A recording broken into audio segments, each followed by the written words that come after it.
Hello and welcome to this broadcast from the Liberia Chess Federation. Today is Friday, the 9th of May 2025, and here at the Chess Federation, we are playing round 9 of the 2024 National Chess Championship Classical Edition. We're starting a bit late today because we have a lot of issues to handle going into our General Assembly week and preparing for the women match.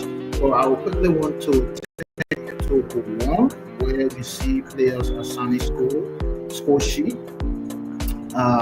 The game has ended in a draw on this group, and I think we have a new champion because if you take a look at our standings, there is no player who can reach 7.5. And let's take a look at the standing. We'll come back to this pool and show you what this result means for us. A draw number one between Bobby Bala, who have been leading the table since round 8, and the past president of the Liberia Chess Federation, Mr. Bukati Deba, who had the difficult task of slowing down our national champion. So we will move to the standings going into round 9, so we put this in context for you.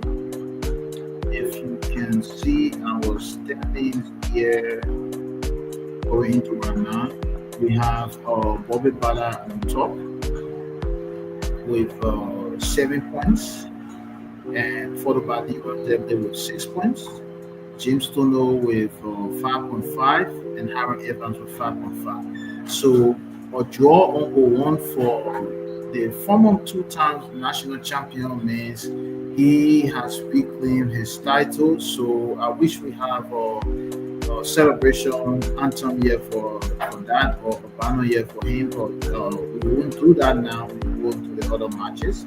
But at this point, we can say Liberia now has a new national champion. Congratulations to Mr. Bobby Bala for winning his 3rd national championship. He won it back-to-back in 2021 and 2022, and the 2023 edition, which we played in January 2024, he slipped up and performed very dismally to the extent that he didn't even finish top 5 to make the team that went to the Olympia in September of 2024.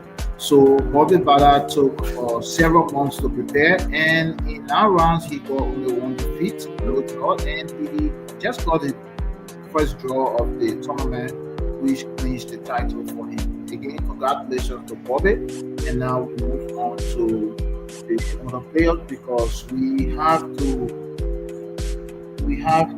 define the top 5 in classical chess as we conclude this edition of the National Chess Championship.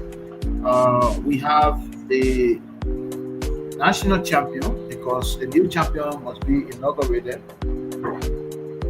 Okay, we have to go and readjust the camera. The new champion has to be inaugurated, and he must be given his trophies. So until that happens, the fellow with the braided hair here, David Leroy Devlin, is the current champion who will be turning the trophy over when we get to the closing ceremony.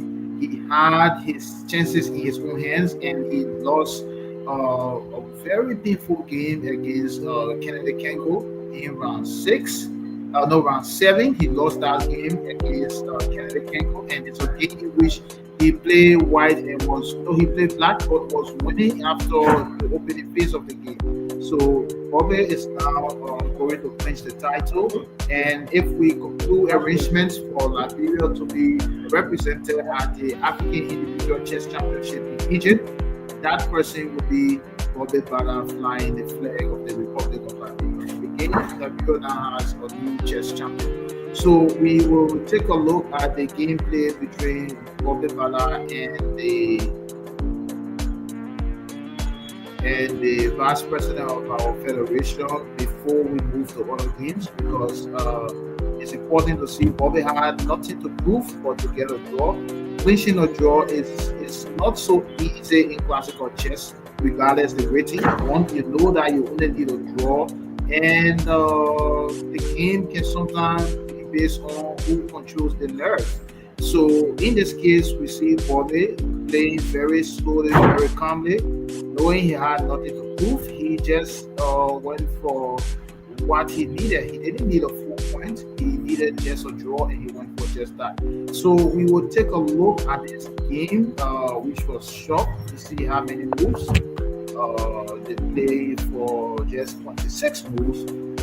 Bobby Bala and the vice president of the Liberia Chess Federation, is who was playing his first Greater Classical tournament. So we know, as we said on previous occasion, Bobby is playing E4 on every occasion. He's predictable when it comes to that, and that is not a demerit on his part. Liberia is an E4 country. Chess is chess is a cultural thing, and from the old guys that were vets in the game, we learn how to play one E4, one E5, and it's difficult to just switch from that for many of us. There are a few players who now play one C4, some play B3. There are people who play D4. But Bobby is sticking to the Liberian chess culture on E4 on every occasion, especially when he's playing a familiar opponent. He might change based on the situation, but yeah, he's a one E4 player. So the VP started with C6, now C3 from Bobby, now FTD, now F6 rather, E5 from Bobby, extending, and a quick trade on D5, D4 by Bobby. VP is trying to centralize things quickly. A quick castle from the champion who's playing white and who's known for an ultra aggressive style.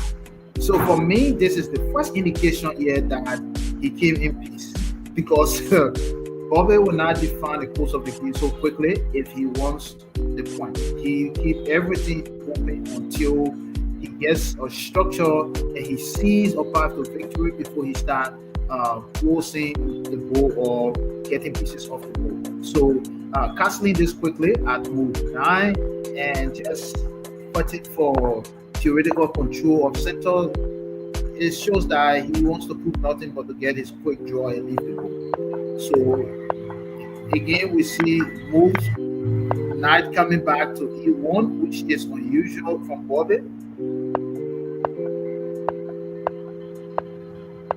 Okay, a retreat of the queen to put pressure on the H6 square. But I think black got enough coverage here. There's nothing to worry about, and it's hard to find a 10 piece that is going to put pressure. Now we can see pressure from the queen. We see pressure from the bishop. But if I'm playing black here, there's nothing to worry about except if this G5 square gets free at some point. But if we look at the fact that the rook is indirectly eyeing the queen, I think black should feel okay about this position rather than worry about it. So at this point, Bobby is just making move, waiting for exchanges to happen as we saw in the final position. So this game is not long, so we take it. Every trade proposed by the VP was accepted by Bobby, especially if it is not compromising anything. So this is good to see. Great. Immediate trade of queens. This game is a special one in our record books, because this is how we've been wishing for players to play. If you have what you want and you just want to leave the ball, but sometimes players still go about complicating things, even if they have already gotten the win they want. So at this point, after the capture on H3, and we don't have a regulation that forbids draw before move 30. So at move 26, I see the game stop here. Maybe there were other moves played. Okay, the vice president is in the studio here, our media room, not a real studio. He's informing us that the play beyond this point, perhaps the transmission broke. And I think we saw from the video broadcast where the game ended, they had a couple of trades that happened. So they play beyond move 26, but definitely they pass move 30 because this is something, even though we didn't publish in our regulation, but we all know drawing before move 30 is frowned upon.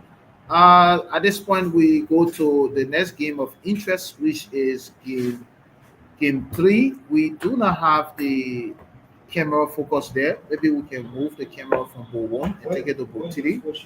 And please, can someone update the camera from board one to board three? Yeah, and we want to see what's happening on this board because so while they do that, we're going to go to board two and take a look at the game between our our current champion Leroy because the trophy has not been passed on yet, and Gerald Diggs, who created strange problems for our feeding master last night. Uh, he's someone to take seriously. His game is difficult to describe, but he's not too cooperative. That's what we can say at this point. And you have to bring all on the board if you want to get a point against Gerald Dix. So the national champion knows that he has a serious game to play in right now. Unlike the game he had, was it yesterday or so, which was just a smooth ride. So we take this game from the top.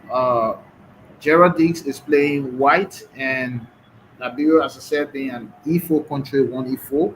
He starts with one E4. The champion responds with one E5. Knife TD, knife 6. And we have seen this, I think, 3 games now from the champ. Surprisingly, he has fallen in love with the Petrov, the Russian defense. I don't know whether it's a strategic or tactical change. He went to the Olympia playing a different game as Black. But now let's see what the statistics will show at the end of this championship. Play most of the games in which he had to respond to one E4. He's going into the Petrov. We'll try to see the result and say whether or not he continues to play the Petrov in serious matches. So we see exchanges in the middle of the board. Nothing strange. Everything following the theory. And Gerald Diggs, we've said over and over, is a player who likes to move pieces backwards. He likes it. Every time he moves a piece forward, just be sure that that piece is likely to come back. And because of that, his games go to 60, 70 moves easily without even making any meaningful progress. So that's his style, and we know that from him. So we are not surprised when we see him moving pieces back. Okay, the bishop, the bishop is back. I don't know if he tries to decide in real time where to deploy the pieces, but then changes his mind based on what his opponent plays. But this is very common from Gerald Dix, moving pieces back and forward. Okay, we see a tray of light red bishop, a tray of queen. Are they going for a quick draw?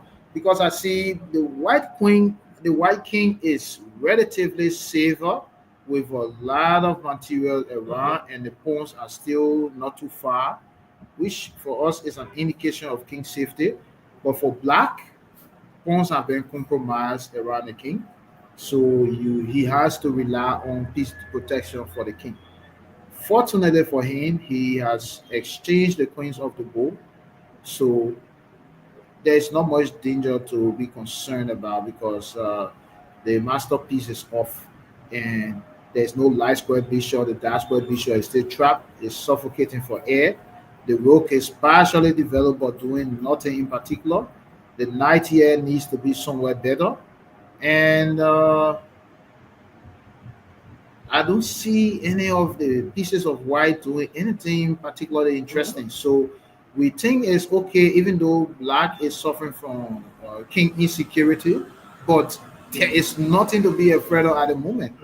It's like you're walking in a dark, but it's in the confine of your own compound. You don't have anything to be afraid of, even though it is dark. So there's no threat on the board here for black coming from white.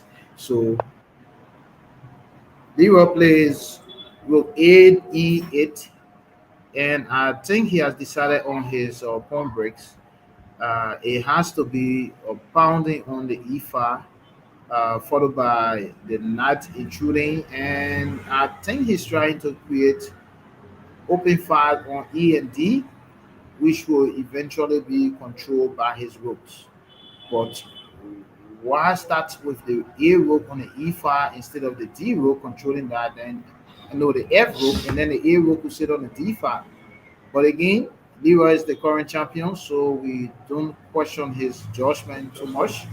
We wait and see the result of his thinking. If it is wrong, then we criticize it. But let's see what he's planning. Uh, Gerald Dick said, "Well, my rook is already developed on the A file. I will just start using it from right there until I get the other rook into the game."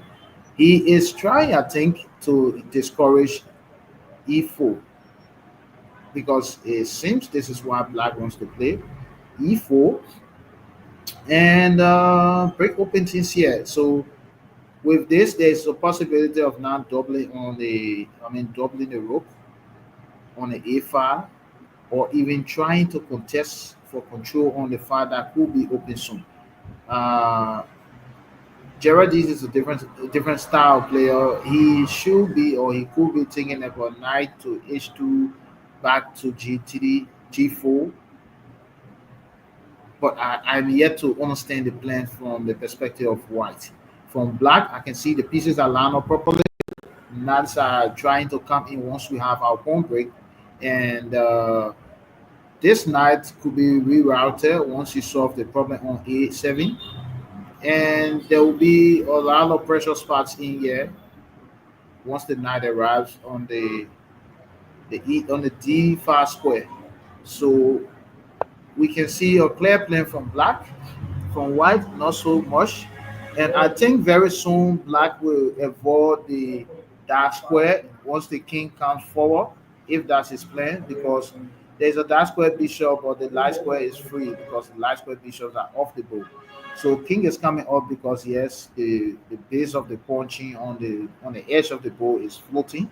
You need an anchor. Plus, there's a possibility that the rook for f can be deployed on the h5. Perhaps that's the reason why Leroy played rook A, E8, and not rook F, because rook F is needed for G8, I mean H8 to break open the H5. So we continue on the idea here. Well, we see B4 from white, A5, no A6. Yes, not necessarily to just stop the continual push, but also to be able to move the knight whenever you need to. And I think at this point, black needs to move the knight to go to a couple of important squares here, depending on what happens next. So you don't want to keep your knight guarding a pawn on the edge of the board when this rook is wasting his time. So you may as well just push h6 early and then you liberate your knight. Okay. White continues with c4, and this is the live position we have. As things stand, pushing c4 appears to me to be like a tactical or some kind of structural mistake, because now you encourage some weakness on the d4 square. If he wants to place the bishop to c3, yeah, bishop to c3 is tempting because you see the king on the diagonal, but the king is coming right here to g3. The king is just using that as a stepping stone. That's where Bishop is going to get away. That's where Bishop one back, and he takes that position. Or he will have to push Yeah, c5. yeah. Okay, so we have move on the board. Let's wait for our board to update. But I'm not too fond of this move because I don't like the idea that this could be a future post for a knight. The break has come after a couple of exchanges here. This maybe is good for white because your diagonal is now open, but Yeah. your knight is going to be forced to relinquish this place. There will be trees here that you don't like, and once you check the king step up. Your knight is not there to discourage that with knight to h4 check.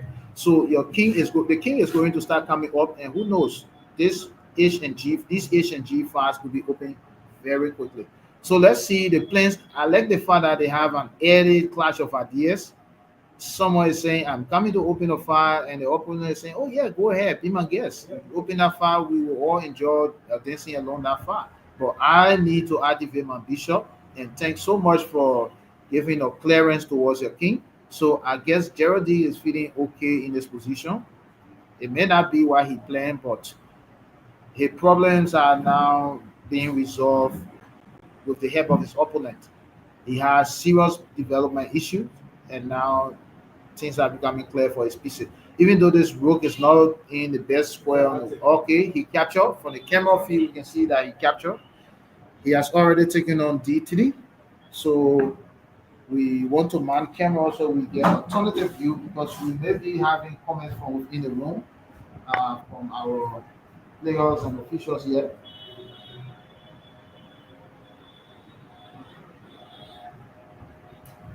For those who are watching, this is a live commentary. It's not a professional broadcast. We love chess. We enjoy chess, so we want to have fun casting our games while our players are formulating their ideas for the game. So forgive us if you don't see what you usually see with other broadcasts. We are amateur players, semi-professional, just trying to make chess fun for the Liberians who watch and for our general chess community. So okay, it looks scary, but it's normal. I was thinking of the possibility of her coming, but it's black to move. So even that is not threat because the knight that is on c6 is controlling the square, the rook is controlling the square. It just looks visually scary to see a pawn coming to two pieces that are all non-existent fast.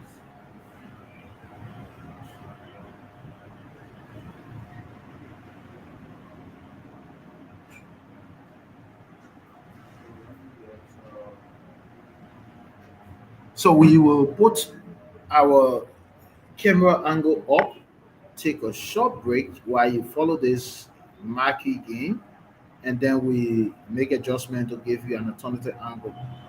We also expect to be joined by others in studio who will be part of our commentary. You can just join from wherever you are. We have shared the link. You can stay with us 10, 15, 20 minutes, how many, regardless of your understanding or your level of the game. We just want to get the ordinary man perspective. If your view is better than ordinary, that's fine. But we want to have everyone participating in this live broadcast. Yes, just to have chess as a fun sport. We follow online and enjoy, comment on it without feeling afraid about our level of understanding of the game. We just want everyone to participate so we have fun with chess. So I will switch to our live camera angle while Geraldine with the white pieces is figuring out how to handle the situation on the board. I will set up an alternative board and a camera angle here for those who are in the hall watching the game.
Oh no, are they still Yeah, playing? we are back with you live from the headquarters of the Liberia Chess Federation. Please join us if you can. Drop your comments and tell us about your feedback so far following our chess championship from where you are. Is afternoon hour here for us. 6 almost 6:30, and we are evening hour. We are in the middle of round nine, which is the last round of the 2024 National Chess Championship.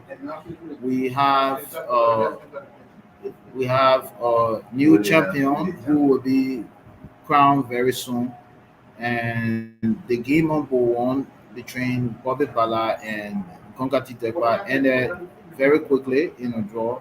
And with that half a point, Bobby finished the tournament with 7.5 points. And mathematically, it is now impossible for anyone to top that. No one can reach 7.5, let alone 8. So Bobby is now going to be crowned the new champion of Liberia, and very likely the one to represent Liberia in upcoming international tournaments. So we have on board two our current champion, Leroy David, playing black against a very stubborn opponent in Gerald Dix.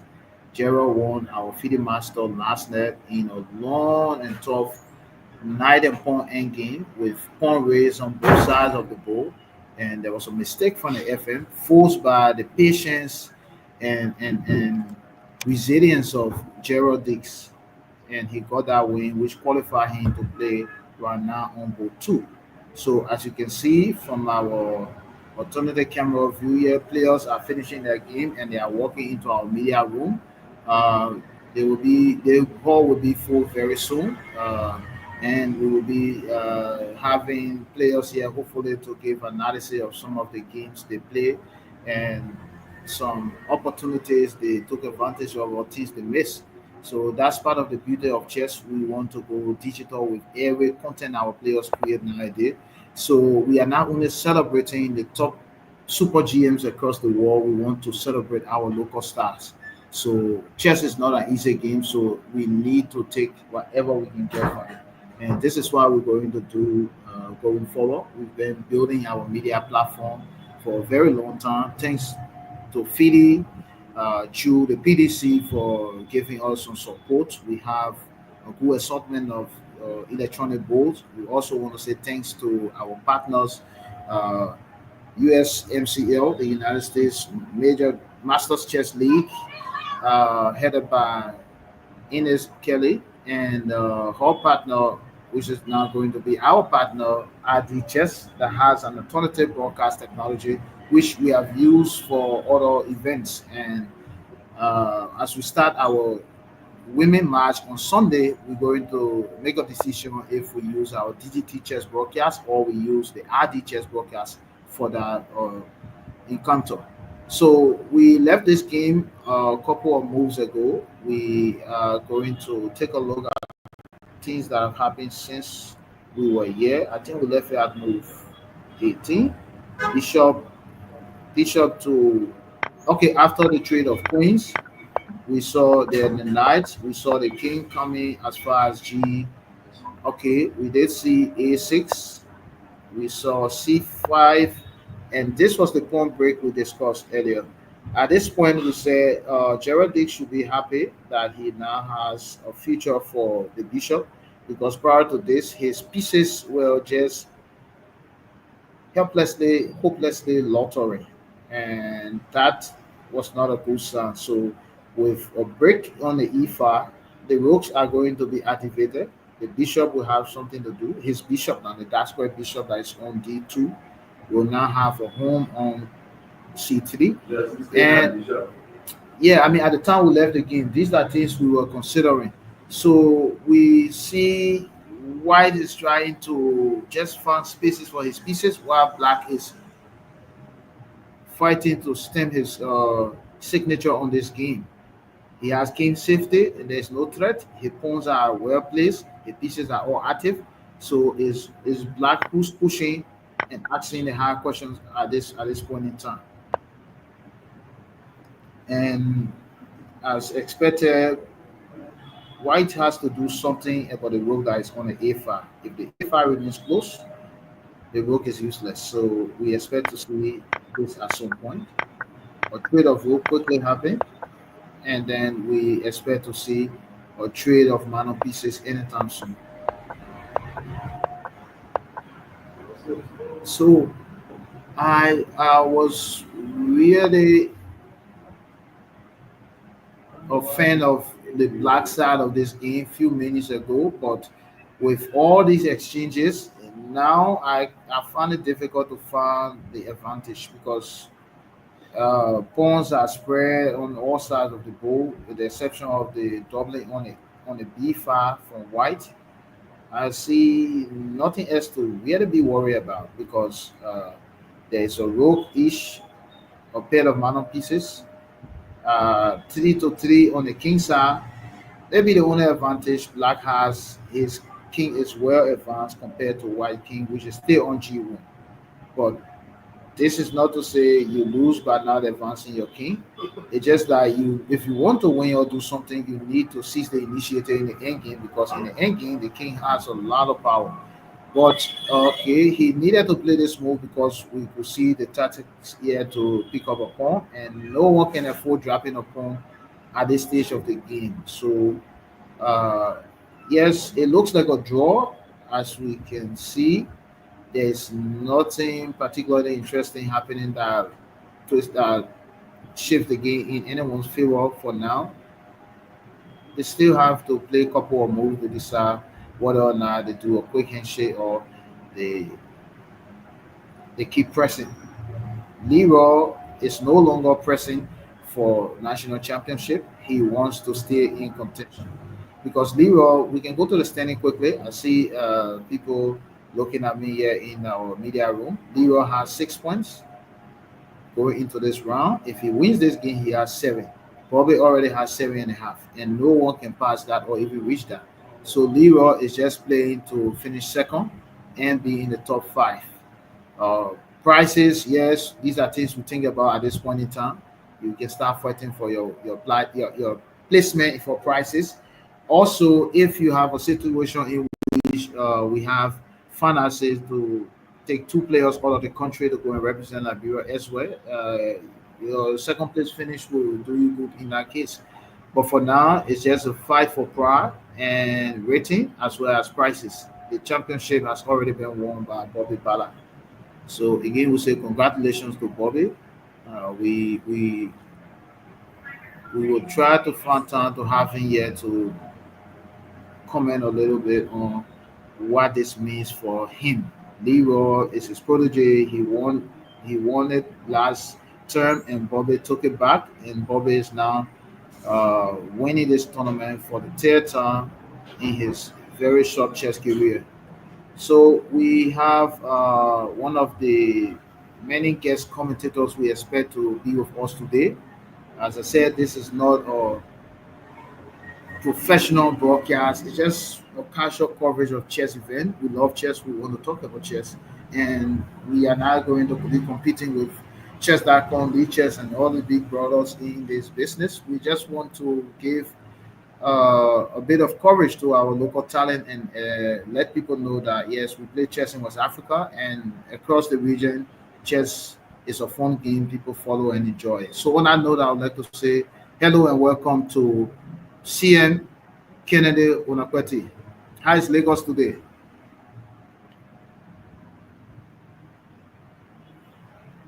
Uh, is Kennedy still there? Okay, he just dropped off. I think he was trying to wash and he just slipped off. Internet is an issue of late in Lagos, and even some in Accra have been complaining that the internet is not as good as it used to be, especially for one of the networks. I can't say that network now because, well, as you can see, one of our sponsors of this event or partners, because we haven't signed any sponsorship deal yet, is Orange Money. And if you don't know, Orange Money is your solution to all the financial issues you may be having.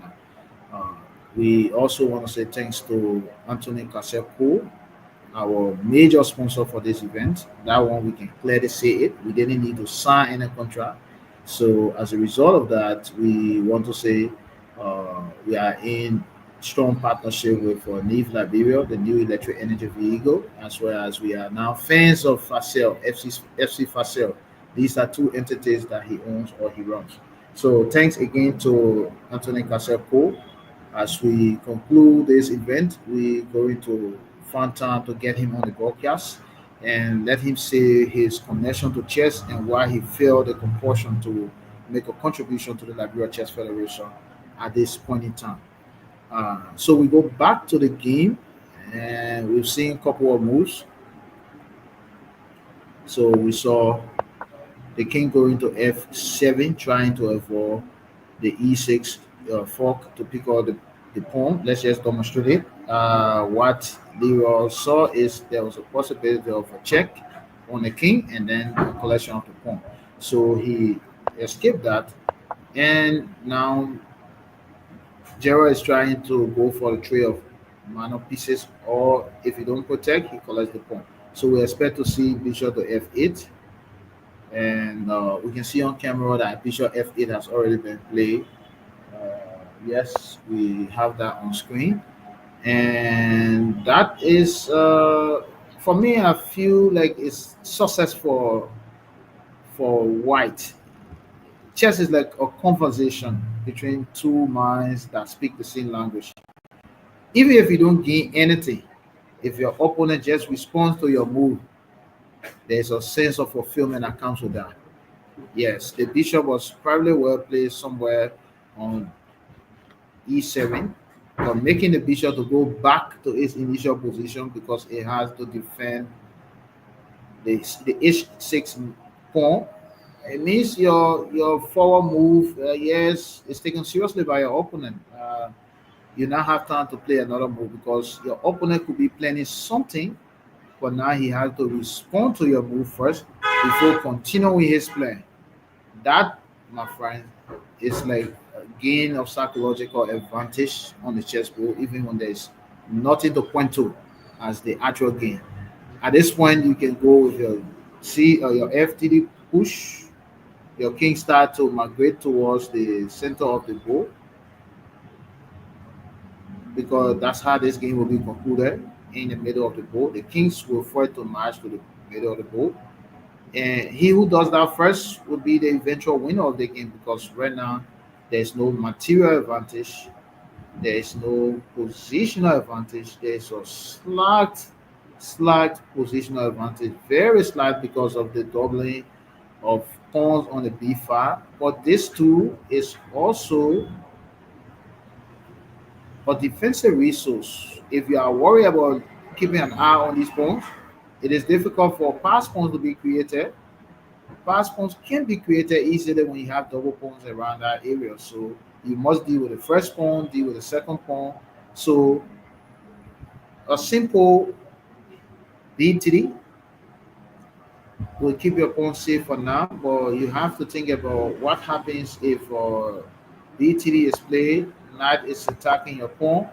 You cannot play b4 because bishop will take b4 for free, and there is no check anywhere. Maybe you get this pawn, but why does it profit you?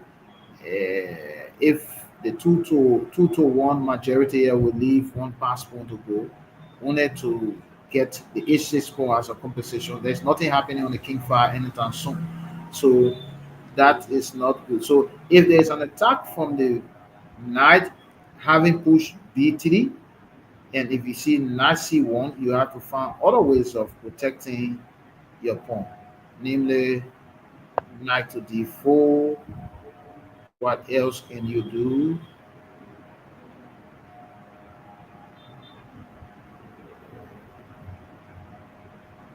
Yeah, knight to d4 will be okay. But let's see what the players have played so far. Okay, we go to echo back to live position.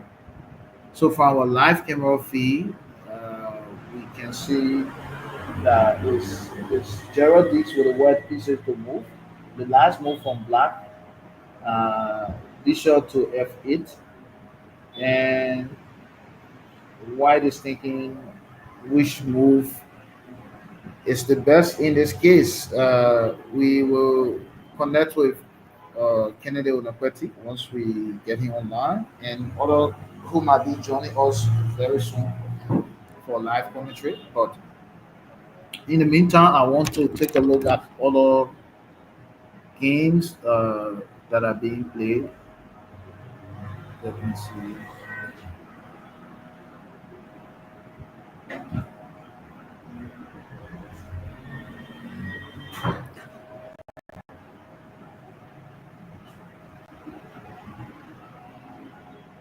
So,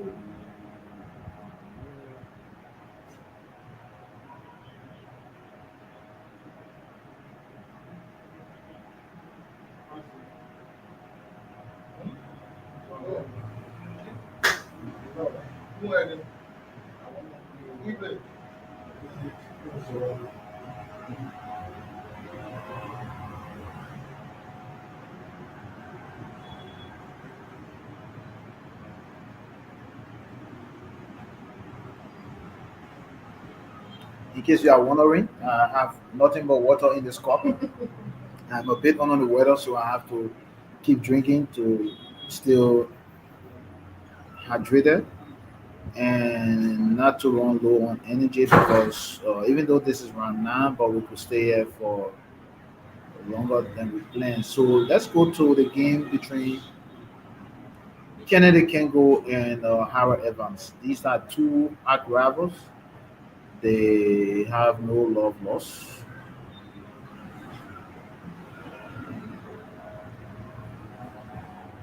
Okay, I think we even have them on camera. Let's switch to camera one. This is Potidi, and the championship is won by Bobby, but the battle for top five is still on and well alive. So, if you don't know what top five means, for us it means a lot. There are prizes for the top five.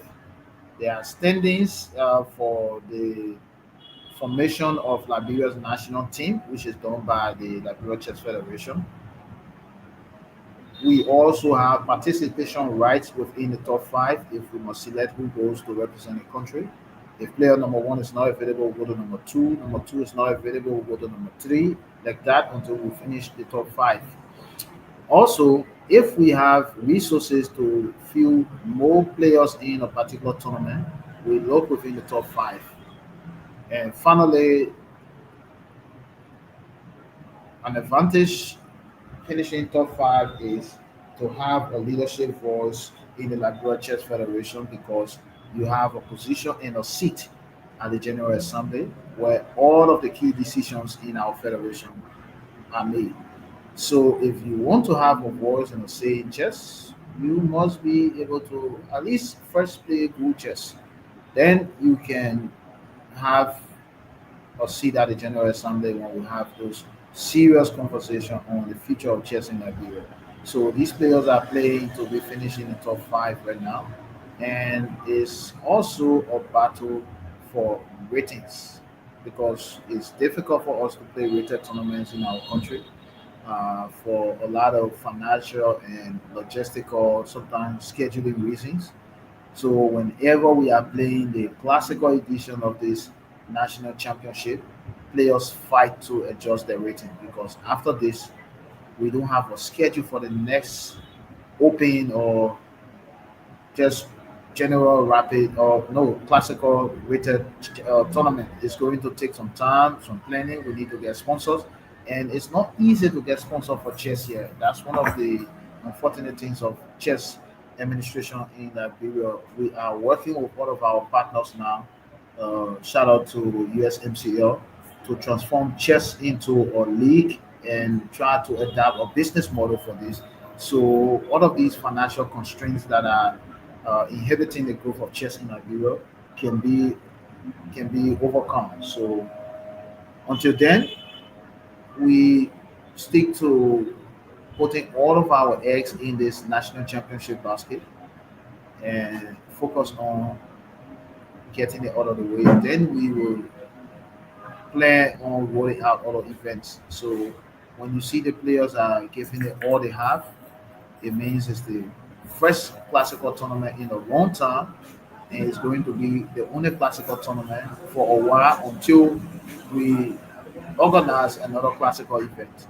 So the players are battling. Uh, yes. Actually, Argentina.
He left. Okay, yeah. Okay, so we go back. Sorry, we had some issues here to resolve. I wish I had one in this. It looks nice with one in it, right? Yeah, but I have to do waterfall now. As you can see, the hall is getting, the media room is getting loaded as players complete their game. Yeah, you can have a seat so we analyze other games that are still on. Yeah, so we're talking about this rivalry between Harold Evans and Kennedy Kengo. Kengo won Leroy Deadly. It's because of Kengo Leroy is going to lose the championship because Kengo won him at the time that he needed the point. And Kengo came here claiming that he's going to beat Harold Evans, and Harold Evans took offense to it. He said he was going to prove that he's a better player, and they went into the match almost like fighting off the ball before they could even play move one. So Harold has white. He started with E4, and I'll continue to say Liberia is a one E4 country for those who don't know. Chess has been popularly played for over 500 years. People have played opening moves and documented them. So, common opening with King Pawn or Queen Pawn are the two major systems. There are countries in which people play other moves, but across the world, it's universally known that you either open with your Queen Pawn or you open with your king pawn. So the king pawn opening 1e4 or the queen pawn opening 1d4. Across countries, we know that everyone has their system. Universally, 1e4 is popular, and Liberia is a 1e4 country. So by default, most of the players here play 1e4. For strategic reasons, they must switch to other openings. So Harold play 1e4, c6, Sicilian for Kengo, and Harold broke into one the d4, c d4, queen capture, knight f6, knight to c3, knight c6 finally, queen drops not back to d1 but to e3. Interesting, interesting. I will have to check. The thing is, Sicilian is one of my favorite for black, especially against 1e4. But I don't have time to study chess anymore. I'm into chess administration. I just love the game and play once in a while based on what I see, what I feel. But the Sicilian is not one of those games that you can say I know or I'm a master of because it's so deep, it's so loaded, and there are new theories coming every time. That said, I'm yet to see Queen to E3 for a viable move 5 for white. Maybe there's something I'm missing. We'll check the database later. But I don't know I've seen this before, and maybe I'm still learning the Sicilian. Yeah, you see a couple of moves, and now the queen is sitting on uncomfortable squares. A lot of strange things happening if you play unconventional. You play unconventionally in a popular opening system. So now you're going to be inviting black to attack on a g5, and the bishop that I was hoping would at least challenge the queen on the side. The bishop was kicked away. I mean, the bishop was traded because you needed to get rid of I don't know why. You just needed to break open the king side. But how can you tell that breaking this king side is good for you? Because now black can just castle long and start mounting pressure here. Other pieces are already well placed to harass the king from the side. So you cannot go king side, I mean queen side either. The king side is not compromised because the g5 is open. So I don't understand what Harold was doing in this particular case by knight, trading his bishop for knight. Usually this how I play. You love to go this way. Harold loves to go on the long side, but you go long castle only if it makes sense. Not just because you are known for going there. Yeah. Right now, if you castle long, you drop the A pawn, the A2 pawn. If you castle long, you have an yeah, you have an initiative for the opponent because Roku sits right here. So let's see. Let's go and see what happened after the castle. Queen coming in. Everyone is still at home. King has not been safely docked on the side of the board. You haven't figured out what they say you're going to do, and you are going with the queen alone. Where does the rook come in? At one point, with the rook on A1 get into the play. So this is the same kind of chess we saw from Gerald Dix few games ago, few rounds ago, and Hara is doing just the same. So you're forcing your opponent to castle right here because castle you took upon, you haven't really gained anything. So let's see what can go there. Exactly that. Castle, you collect a pawn. What will you do with the pawn when you just have the queen alone up front? All the other pieces are still at the back. All the pieces are at the back, doing nothing. Okay, now you have a problem. Queen, queen to c5. You have many questions to answer now. How will you drop back and defend f2? You cannot castle. So now you have king. How will you deal with all these things coming? So let's see. Let's see what happened. Queen c4. Queen c4 and an immediate rook ish to g8 from black. You're forced to break your structure again. And why did he leave? Okay, he needs to move the queen. Okay, trading of queen. You have another file open to deal with. Now, who's asking all the questions? Black is asking question on the g file as well as on the d file. You will just be responding like a good student. So we have no, we are not trading rook yet, and you blockade another piece that needs air. So we have capture, and then attacking that rook. Oh, this is how he dropped. This is how he dropped a piece. Man, God, how do you play like this? No, he had ways of avoiding this. Why can't you? Why can't you abandon the pawn on G and just move on GTD and move your rook? Yeah, the knight is still 13. Another way to play this would be you drop your bishop to D1 and then you play the bishop to ETD. No, you drop the bishop to D1, you play it to FTD. So if there's an attack, you'll be trading a major piece for a minor piece. It's not a full piece. What else could he do? First, he should be able to see this. Instead of defending here, this is not blaze or rapid. Defend from the other side.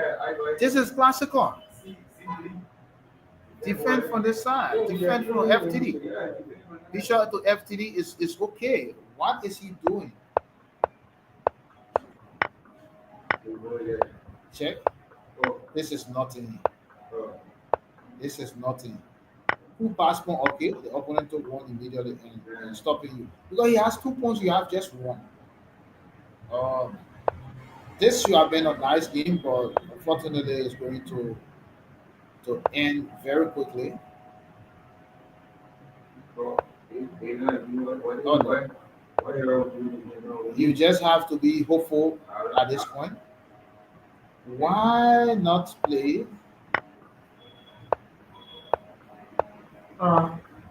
You drop another pawn.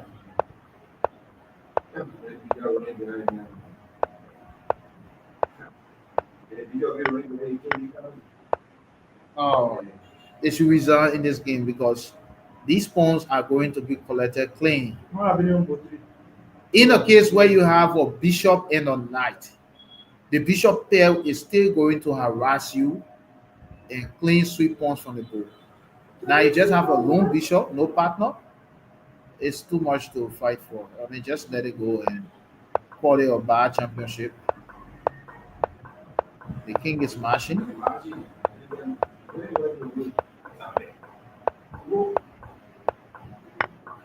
Oh, oh. He has resigned, right? I see the board is empty. The king's on the board.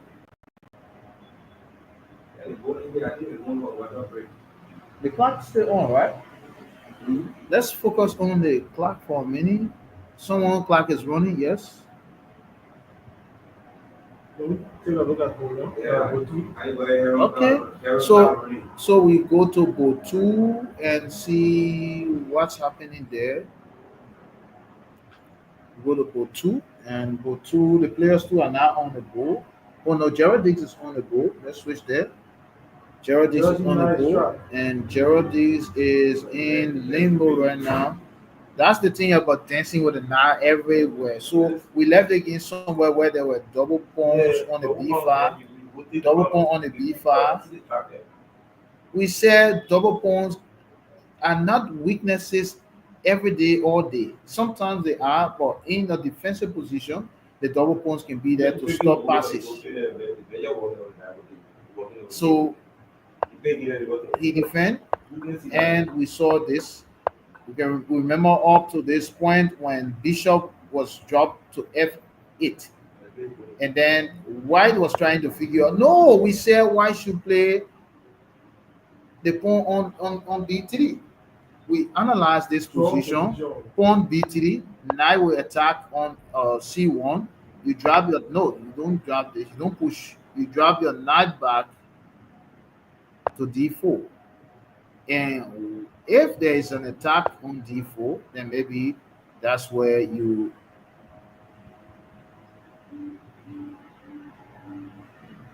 I think this is where you should not play. Nope. You will lose like that. No, because they capture here. If you take and then the rook will drop and the bishop is defending B8. So in this case, yeah, I mean we figure out something from here, but any of these for me should be better than what he played. You don't just, or maybe he calculated these, he saw them and figured that, well, at this point I may as well just play this first before pushing.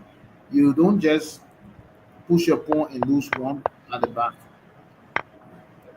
Oh, I always say this: never defend with the knight. You don't trust knight as defender and go on an expedition. Knights can disappoint you when it comes to defensive play.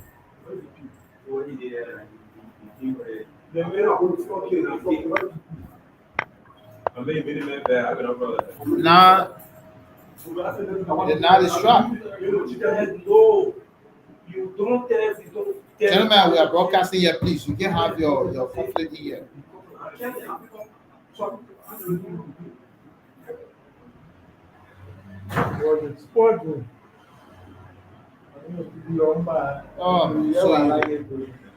you drop a knot for free. how do you play chess like this? You don't even bring it up, man. So you are the thing. This is disappointing for Gerald Dix. As you can see, the champion is sipping down something. Is that orange juice or surgery? Whenever you see players like putting the coat back on, drinking something in the middle of the game or end game, it means the job is done. You want it down. The job is over. So You were again, uh, you're still against well. it's good that our national champion is finishing strong, even though he has lost the championship. Bobby Bala, his mentor, is going to be crowned the new national champion for Liberia, who will reign in 2025 or the rest of 2025 until we have the 2025 national championship in December of this year. Bobby Bala is going to be the national champion. For congratulations for playing strong, playing fair. Thanks to our amazing young champion in New Delhi who represented us in Ghana when we had the African Individual Chess Championship 2024. He also represented us in Budapest, the 45th World Chess Olympia. So right now it's just about cleanup campaign, keeping more of your clean, and then you will see handshake Geraldine to resign. He is stubborn, but there's stubbornness and there's something else. So he's not going to keep playing. He's not going to keep playing this game. He needs to rest his mind and do something else. So I think this game is done, and our games are all winding down. I see in the hall we still have our female champion playing against Arvin Mayon. We will switch to that game anytime soon. But let's just see how this one will finish. It's already a one game for Black. We just need to see the winning method from our champion.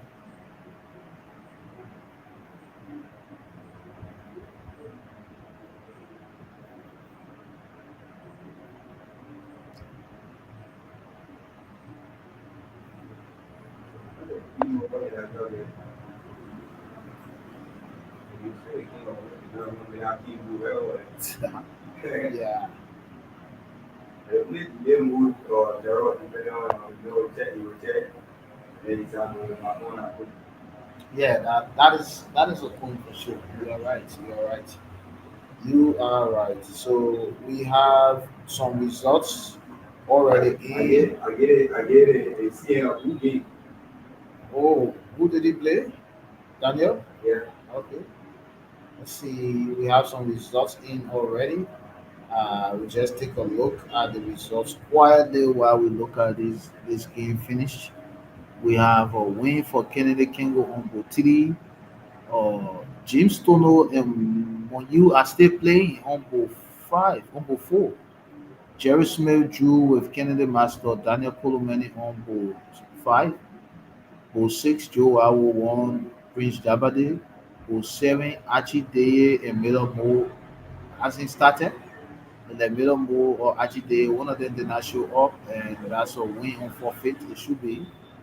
Jacob Jala is in a long game with Lane Brown. That's an interesting game, which we are going to switch to because our FM had a heartbreak last night when he lost a game that he was winning against the St. Gerald Diggs, who is putting up resistance on ball 2. The FM lost that game, so we want to see how the FM bounces back in his game on ball 8. That's right. Everything.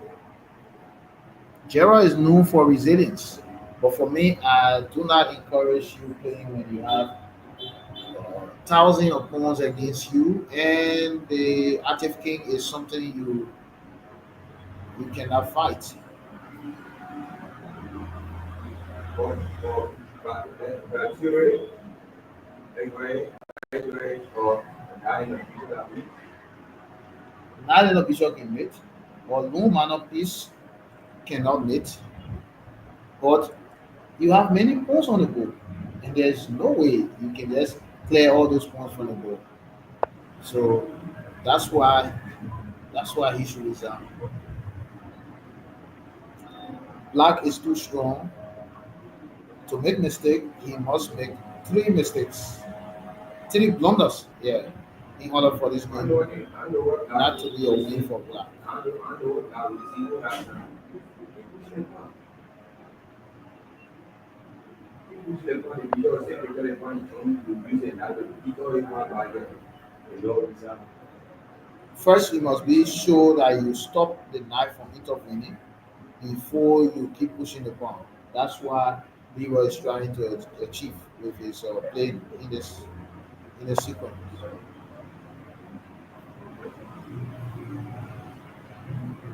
Yeah, what I was trying to analyze is the position of Pedro as if that position is only gone for about it. Yeah. But if you is still there protecting out the island for the fun.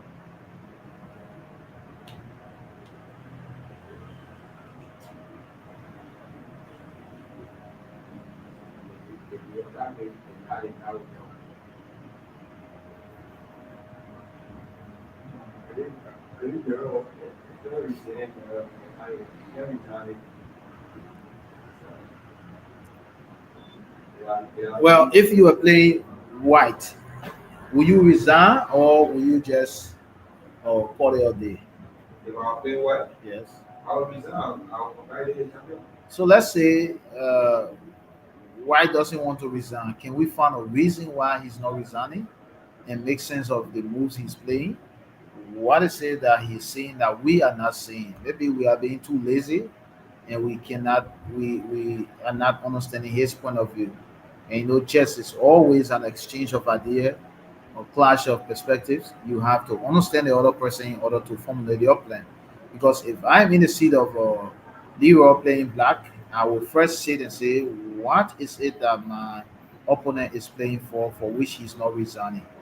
If you can find the answer to that question, you will know exactly how to play. Yeah, you honor my his hope. With frustration on the board, he's going to definitely resign. What is keeping him playing? For me, I see the fact that he has 3 points on the board. That one. The second thing is there is still a chance for the king to cut off the pass pawn. And theoretically, a lone minor piece cannot win.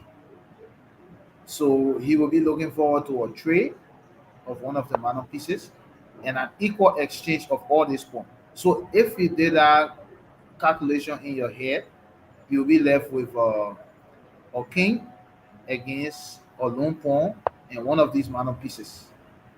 That is still a win, even if it is a flank pawn. Now he has resigned. You see that? With this check, He will resign. with this check is already a frustration, cutting a lot of things off.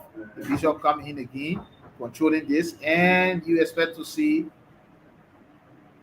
a forward march of the pawn. They allow me because I'm not. That's what I'm saying. Because if you went here to protect, you have to deal with the bishop coming to G7.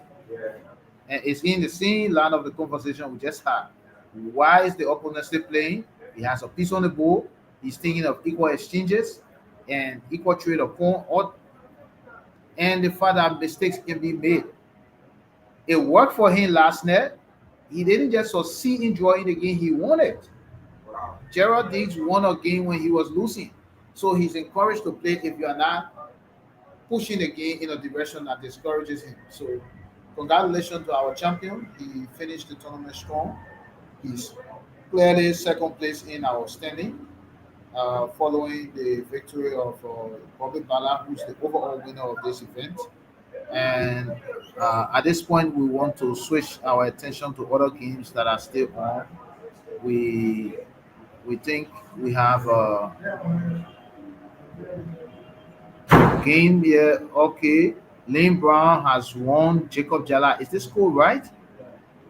Lane Brown won Jacob Jala. No, let's review this game. This game is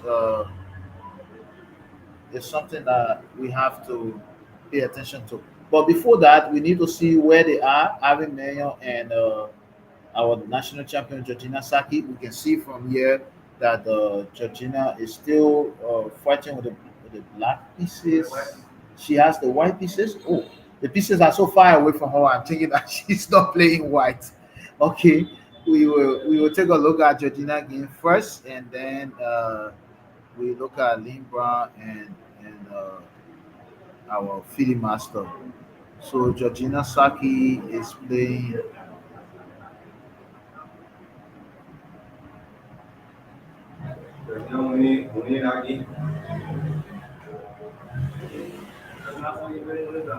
Which ball she playing on? We gotta go on the next page. For 11, for 10. So let's share here and see. Okay, so we have Georgina Saki with the white pieces. Let's see how the game started. Even though I did say on numerous occasions Liberia is a 1E4 country, but Georgina has been influenced by a non-Liberian trainer, so most of them now play 1D4. So it's still in line with my general theory that we all are naturally gravitated to 1E4. So 1D4, 1D5, C4, E6, Knight C3, Knight F6, CD5, ED5, Bishop G5, now BD7. Oh, I'm proud of you. You play the Queen's Gamma decline theory very well. It's just that maybe somewhere in the middle, the superior understanding of chess from Georgina will overpower him. But so far, he has played okay. Yes, that's how he plays, eh? Ah, okay, but then his opening is not so suspect. It's not so bad. He's okay. If you can get your pieces out, you don't even need to know opening theory. Just know common sense and why people play chess opening. You'll be good. And he's playing common sense chess. If he's supporting this with theory, that's fine. Bishop to b4, yeah, stifling the control of the knight on the center. Yeah, quick bishop to d3, h6, bishop g4, castle. I'm not sure at this point whether okay, castle is good. Let's see, but I don't like my queen being restricted like it is. You see, from here the queen is controlled. The knight cannot move freely. You need your pieces to be liberated in the opening, but they are still in theoretical territory. So I just don't want after castle. Now you gotta pay attention because if this king castles, this pawn is hanging. You have to quickly take something or do c6 to protect your pawn because the knight is not a defender. I always say knight is deceptive when it comes to defense. So we go. Now you can say he's playing well. He's paying attention.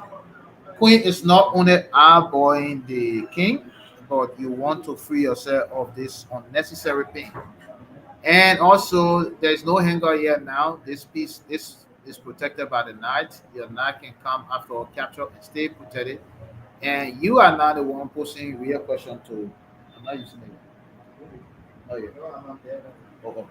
But please connect not on the internet. Yeah? So we see a lot of things happening here. Sorry for the many arrows. Uh-huh.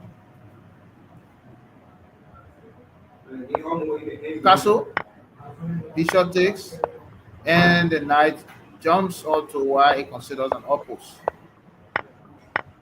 He connected. Okay. Arvin is trying to, all right, connecting a rope. Maybe it makes sense, but for some reason, I don't like to float pieces. Whether that piece is heavy, the queen also. Everybody should be holding everybody. In Union Strong, success is assured. That's my theory for moving pieces on the chessboard. If everyone is in connection with the other person, uh, it's okay. It's okay. Queen floating can end up being a target of tactical play. The queen is still floating. Okay. If it is doing something and that is necessary, no problem. Oh, drop a pawn. That's how these games are decided. pawns you overlook. Oh, now you must be. Why not blockade with the rook?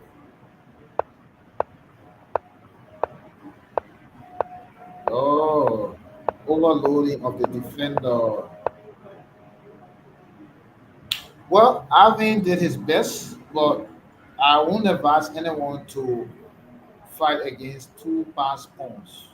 Even if you succeed, the win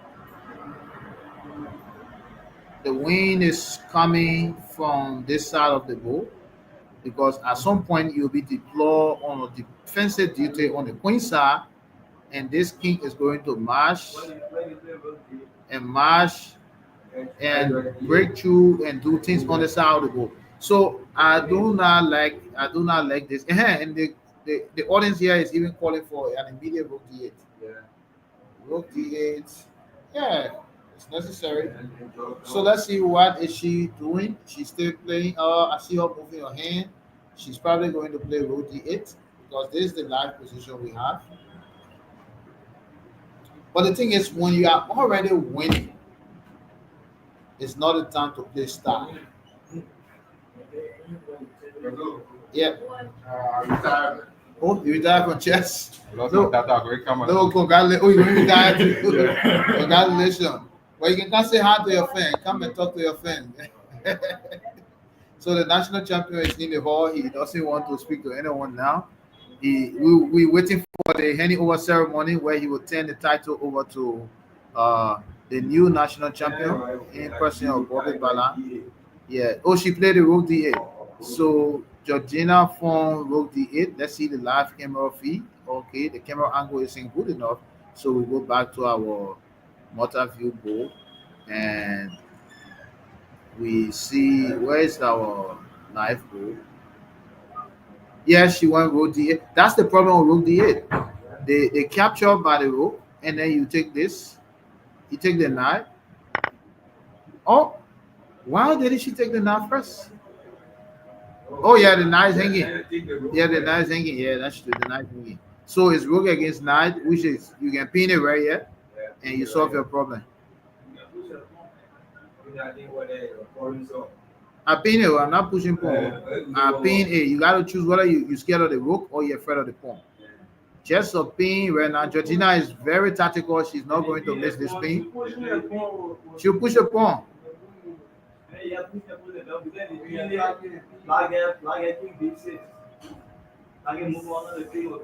Okay, if you pin, let's see if you pin it. No, b6 is not possible.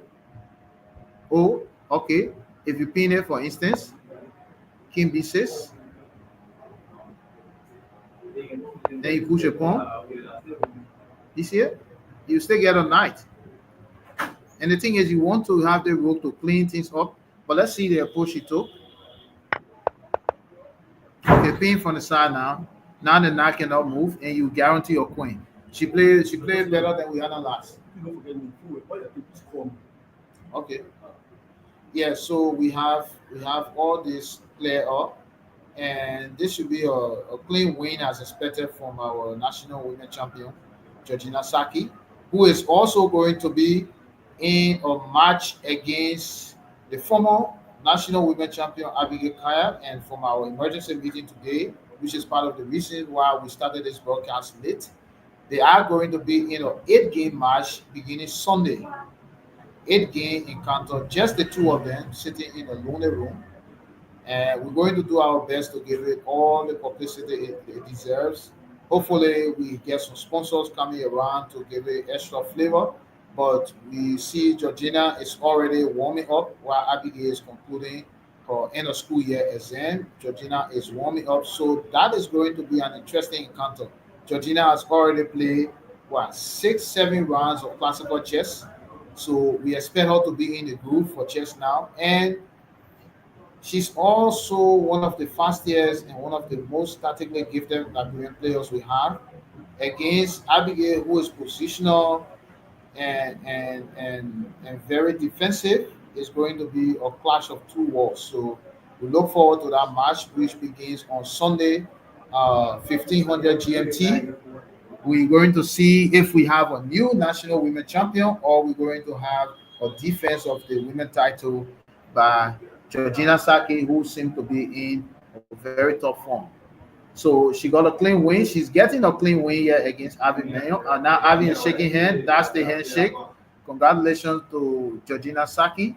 She entered this tournament missing two rounds, and now she's finishing with I think 5 points. She getting 4 points. 4 points. Okay, Georgina get four. Let me see the standing here. Georgina Saki going into this round. Georgina Saki. Where's Georgina on this list? My eyes are blurred now. Okay, Georgina Saki has 3 points, 3.5. Now she's going to 4.5. So 4.5 in out of seven. That's good. Better than 50%. Better than 50%. So congratulations to Georgina. Tomorrow we rest and Sunday we begin with the women match.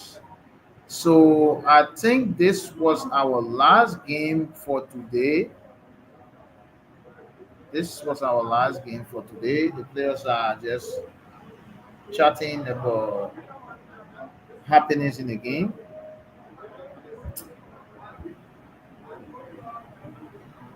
So at this point, we review one or two games of interest, and then we call it a day.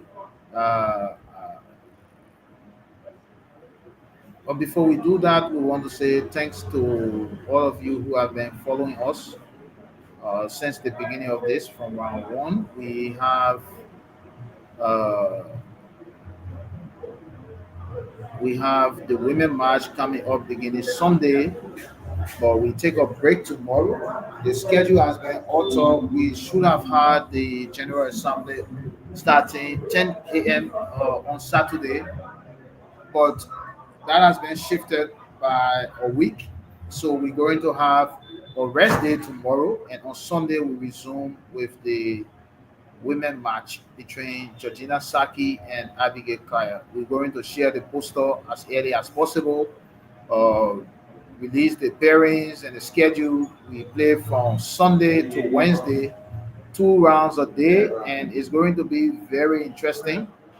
Thanks to all of our sponsors, all of our partners for making this happen. As you can see, we are going cashless and digital with our finances thanks to Orange Money, the solution to all of our financial problems in Liberia right now, and the LCF is going to be operating cashlessly very soon as we sign this long-awaited partnership agreement with Orange Money.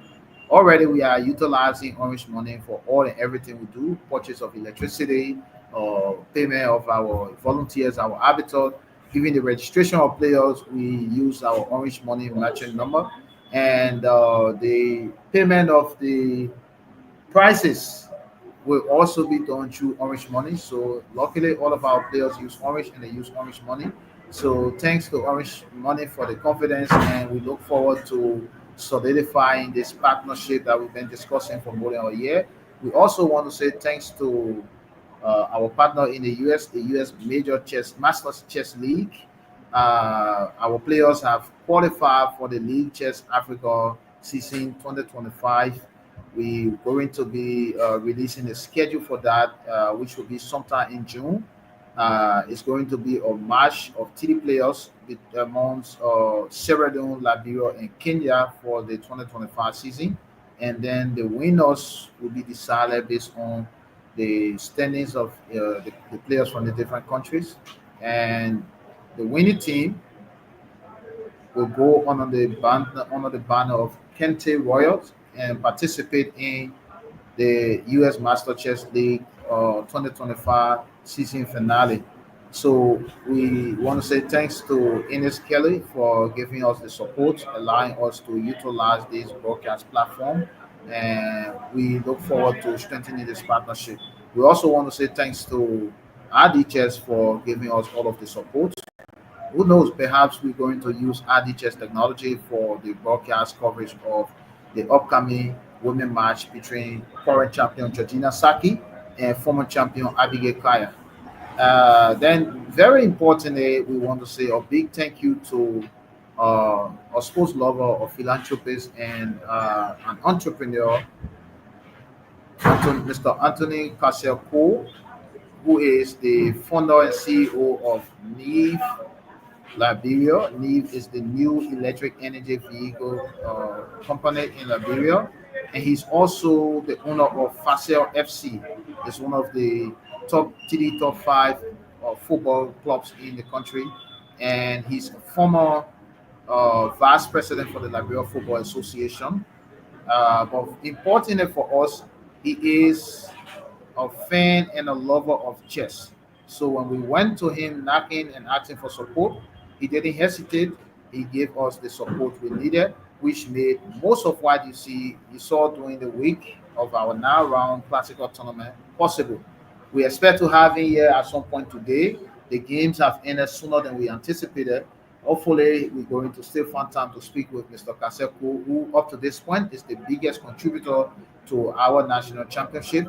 And we are hoping that the sponsorship will roll up to the women match, and we are going to have him here making some statements as we go to our closing ceremony this coming Saturday. The new schedule will be released anytime soon, which will include the roll-up of the women match, the hosting of our General Assembly, and the closing of this event on Saturday, this coming weekend, which is going to be the 17th of May. Yes, but on that note, I want to say thanks for being with us. This is how we come to the end of our coverage of the 2024 National Chess Championship. We had 9 interesting games, 9 rounds. Uh, 28 players registered for this tournament. We ended with 24. Some of the players got busy, they did not show up. In the end, Bobby Bala finished the tournament with 7.5 out of 9 points, which means he's the new national champion of the Republic of Liberia. As we get to the closing ceremony this coming Saturday, he's going to be given the key to chess in Liberia and the crown. No, not the key to chess. The key to chess in Liberia belongs to the chief patron of sports of the Republic of Liberia, who is the president of the Republic of Liberia, His Excellency Joseph Newman Boaka. But Bobby is going to be getting the trophy that is befitting of the national champion for the Republic of Liberia.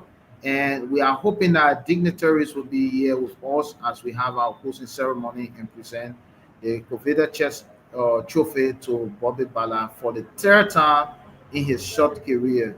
And we will find time to do a full recap of this event, at which time we might invite the sponsors, the outgoing champion, the incoming champion, to talk to some of our fans and our lovers and of chess out there and potential sponsors out there. Then we get to know who the champions are. We will look into the life of the current champion, and we look into the life and career of the incoming champion. So we want to say thanks again. We look forward to having you on our broadcast as we go for the women match on Sunday afternoon. Uh, we are going to be uh, giving it full coverage with one board to cover. We will have multi-cam angle and possibly a lot of commentators, because these two young ladies are two of the best we have on the continent, not just in Liberia. And their games generate so much interest and a lot of talking points. Last year, they met in a double round robin. It ended one apiece, and they went to rapid, and Georgina won Abigail in the rapid. And even that, there were a lot of tactics and strategy at play. It left us discussing throughout up to the end of the match. When Georgina won, we still had a lot of moves to discuss. So we expect to see nothing less. It's going to be a fiery encounter between Georgina Saki and Abigail Kaya. We are hoping that some of our potential corporate sponsor will step in and promote women chess, as we have two of Africa's finest female chess players going head to head for national crown. We expect to see some of our corporate partners stepping in to give their support, to give sponsorship before we get to the end of that match. So I would like to say again, this is how we come to the end of the 2024 National Chess Championship. Until we have the women match, I'd like to say bye for now and see you on Sunday afternoon for the beginning of the match between Abigail Kaya and Georgina Saki. Thanks for being there, and we look forward to having you on Sunday. Bye for now.